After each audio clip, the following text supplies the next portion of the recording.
Rivers State Govunor Elect Fubara don talk say im go work with everybody for Rivers State, including the opposition people, to make Rivers State greater by the time they swear him as governor.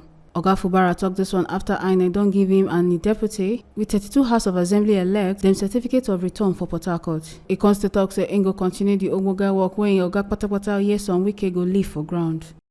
My opponents, opposition, our doors open, including our windows. You don't want to pass through the door. Everyone but for a better progressive leaders. Oga Fubara con talk say im ready gidigba to work with everybody, no matter the party where you dey.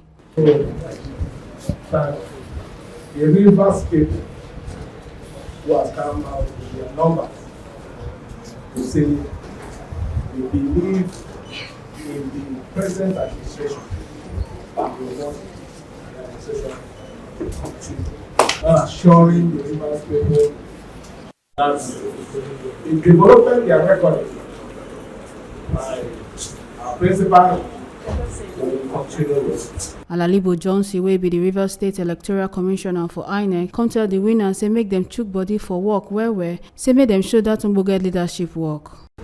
To the successful candidates, their success should not be seen as a personal victory but a triumph for the democratic process and a call to national duty. You must be magnanimous in victory and ensure you run an inclusive government at all levels. Let me remind you that the office you have been elected into is essentially about rendering services to God and humanity. From Port Harcourt, Ekata Ojisoli, TMC TV News.